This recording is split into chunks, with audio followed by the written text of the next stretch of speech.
ಪಶ್ಚಿಮ ಘಟ್ಟ ಪ್ರದೇಶದಲ್ಲಿ ಮಳೆರಾಯನ ಆರ್ಭಟ ಜೋರಾಗಿದೆ. ನವಿಲುತೀರ್ಥ ಡ್ಯಾಂನಿಂದ ನೀರು ಬಿಡುಗಡೆ ಮಾಡಲಾಗಿದೆ.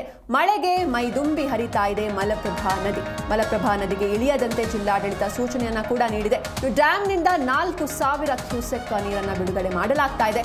ಪಶ್ಚಿಮ ಘಟ್ಟ ಪ್ರದೇಶದಲ್ಲಿ ಮಳೆರಾಯನ ಆರ್ಭಟ ಜೋರಾಗಿಯೇ ನಡೀತಾ ಇದೆ. ನವಿಲುತೀರ್ಥ ಡ್ಯಾಂನಿಂದ ನೀರನ್ನು ಬಿಡುಗಡೆ ಮಾಡಲಾಗಿದೆ. ಮಳೆಗೆ ಮೈದುಂಬಿ ಹರಿತಾ ಇದೆ ಮಲಪ್ರಭಾ ನದಿ. ಇನ್ನು ಮಲಪ್ರಭಾ ನದಿಗೆ ಇಳಿಯದಂತೆ ಜಿಲ್ಲಾಡಳಿತ ಸೂಚನೆಯನ್ನ ಕೂಡ ನೀಡಿದೆ.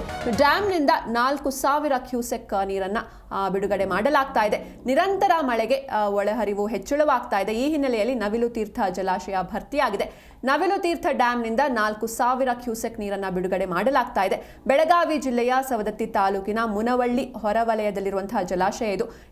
ಇನ್ನು ಡ್ಯಾಂನ ಸುರಕ್ಷತೆ ದೃಷ್ಟಿಯಿಂದ ನೀರನ್ನು ಬಿಡುಗಡೆ ಮಾಡ್ತಿದ್ದಾರೆ ಅಧಿಕಾರಿಗಳು. ಮಲಪ್ರಭಾ ನದಿಗೆ ಸದ್ಯ 7,000ಕ್ಕೂ ಅಧಿಕ ಕ್ಯೂಸೆಕ್ ಒಳಹರಿವು ಬರ್ತಾ ಇರುವಂಥದ್ದು. ಇನ್ನು 2,079.5 ಸಾಮರ್ಥ್ಯ ಹೊಂದಿರುವಂತಹ ನವಿಲುತೀರ್ಥ ಡ್ಯಾಂನಲ್ಲಿ ಈಗಾಗಲೇ 2,077.30 ನೀರು ಸಂಗ್ರಹವಾಗಿದೆ. ಇನ್ನು ಬೆಳಗಾವಿಯ 5 ತಾಲೂಕಿನ ಶಾಲಾ ಕಾಲೇಜುಗಳಿಗೆ ರಜೆ ನೀಡಲಾಗಿದೆ. ಬೆಳಗಾವಿ ಜಿಲ್ಲಾಧಿಕಾರಿ ಮೊಹಮ್ಮದ್ ರೋಷನ್ ಈ ಕುರಿತಾಗಿ ಆದೇಶವನ್ನು ಹೊರಡಿಸಿದ್ದಾರೆ. ಬೆಳಗಾವಿ, ಕಿತ್ತೂರು, ಬೈಲಹೊಂಗಲ, ಸವದತ್ತಿ ಹಾಗೂ ಖಾನಾಪುರ ತಾಲೂಕಿನ ಶಾಲಾ ಕಾಲೇಜುಗಳಿಗೆ ರಜೆ ನೀಡಲಾಗಿದೆ. ಅಂಗನವಾಡಿ, ಪ್ರಾಥಮಿಕ, ಪ್ರೌಢಶಾಲೆ ಹಾಗೂ ಕಾಲೇಜುಗಳಿಗೆ ರಜೆಯನ್ನ ಘೋಷಿಸಿ ಜಿಲ್ಲಾಧಿಕಾರಿ ಮೊಹಮ್ಮದ್ ರೋಷನ್ ಆದೇಶವನ್ನು ಹೊರಡಿಸಿದ್ದಾರೆ. ಬೆಳಗಾವಿಯಲ್ಲಿ ವ್ಯಾಪಕವಾಗಿ ಮಳೆ ಸುರಿತಾ ಇದೆ. ಹೀಗಾಗಿ ಬೆಳಗಾವಿಯ 5 ತಾಲೂಕಿನ ಶಾಲಾ ಕಾಲೇಜುಗಳಿಗೆ ರಜೆ ನೀಡಲಾಗಿದೆ. ಬೆಳಗಾವಿ ಜಿಲ್ಲಾಧಿಕಾರಿ ಮೊಹಮ್ಮದ್ ರೋಷನ್ ಆದೇಶವನ್ನು ಹೊರಡಿಸಿದ್ದಾರೆ. ಬೆಳಗಾವಿ ತಾಲೂಕು, ಕಿತ್ತೂರು, ಬೈಲಹೊಂಗಲ, ಸವದತ್ತಿ ಹಾಗೂ ಖಾನಾಪುರ ತಾಲೂಕಿನ ಶಾಲಾ ಕಾಲೇಜುಗಳಿಗೆ ರಜೆ ನೀಡಲಾಗಿದೆ.